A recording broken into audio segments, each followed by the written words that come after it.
untuk memberikan pelayanan terhadap masyarakatnya.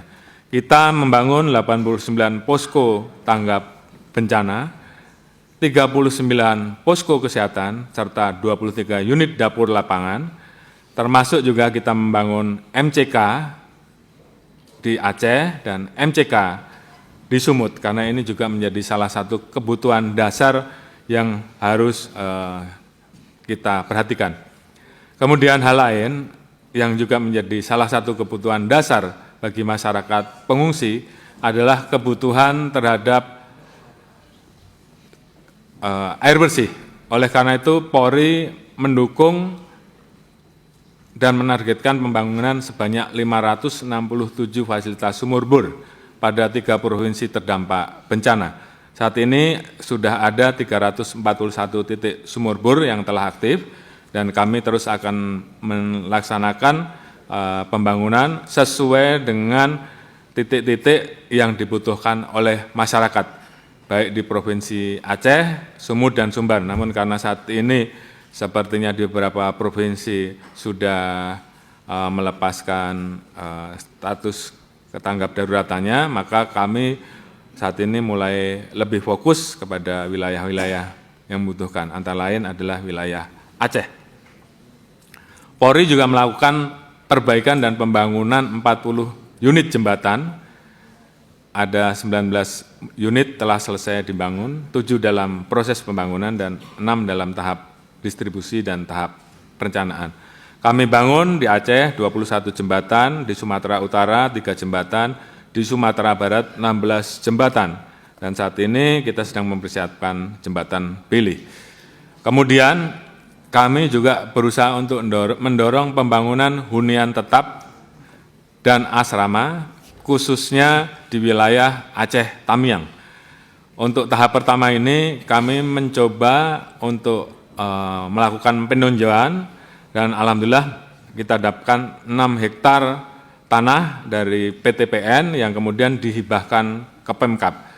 Untuk tahap awal kita akan merencanakan membangun 150 huntap yang kita persiapkan secara bertahap. Saat ini kami sedang melaksanakan kegiatan cut and fill.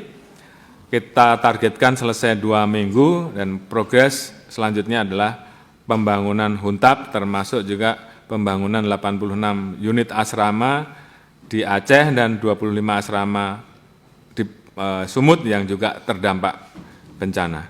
Kemudian kami juga melakukan penegakan hukum terhadap tindak pidana lingkungan hidup. Ada kasus yang saat ini kita proses yang menetapkan 2 tersangka dan 1 tersangka korporasi di Sumut. Sementara di Aceh kami saat ini sudah menaikkan 2 korporasi dan 2 saat ini sedang dalam proses lidik. Sementara di Sumbar kami sedang melaksanakan penyelidikan. Kemudian berikutnya terkait dengan reformasi kultural serta sejarah posisi Polri. Terkait dengan Polri, sekali lagi, bahwa Polri telah mengalami berbagai macam perkembangan dan dekade. Polri pernah di bawah Kemendagri, kemudian berkembang di bawah Perdana Menteri pada tahun 46 sampai 61, dan di situ diperingati sebagai Hari Bayangkara. Kemudian tahun 1966 sampai dengan 1988, Polri tergabung dengan ABRI dengan tugas dan pendekatan yang lebih militeristik.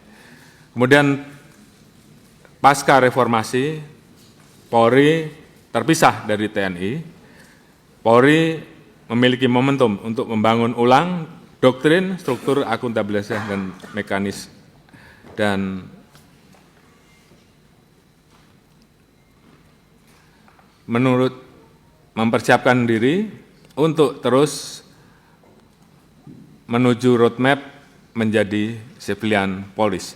Ini sesuai dengan mandat UUD 45 di dalam pasal 30 ayat 4, Polri sebagai alat negara yang menjunjung keamanan, Kemudian ini juga bagian dari mandat reformasi 1998 bahwa penempatan Polri di bawah Presiden, di mana sebelumnya terdapat TAP 7 ayat 2 MPR bahwa Polri berada di bawah Presiden, dan pasal 7 ayat 3 TAP MPR RI nomor 7 tahun 2000 bahwa Polri diangkat dan diberhentikan oleh Presiden dengan persetujuan DPR. Dan ini tentunya kemudian sejalan dari berbagai macam perjalanan yang ada, maka posisi Polri saat ini dihadapkan dengan luasan geografis, berbagai banyaknya jumlah masyarakat Indonesia. Kita memiliki 17.380 pulau, dan apabila dibentangkan, sebagaimana disampaikan oleh Bapak Presiden, luas kita setara dari London sampai Moskow. Artinya dengan posisi seperti ini, maka sangat ideal kalau Polri berada langsung di bawah Presiden, sehingga di dalam melaksanakan tugasnya Polri akan lebih maksimal dan lebih fleksibel. Polri memiliki doktrin to serve and protect, dengan doktrin tata tertib ketara harja, bukan to kill and destroy. Tentulah ini yang membedakan antara TNI dan Polri. Polri bertanggung jawab terhadap keamanan, dan tentunya dengan kondisi yang ada, posisi Polri tentunya akan sangat ideal apabila tetap seperti saat ini. Kemudian dalam upaya untuk terus melakukan perbaikan terkait dengan banyaknya masukan, Polri melakukan perbaikan, baik mulai dari tata kelola di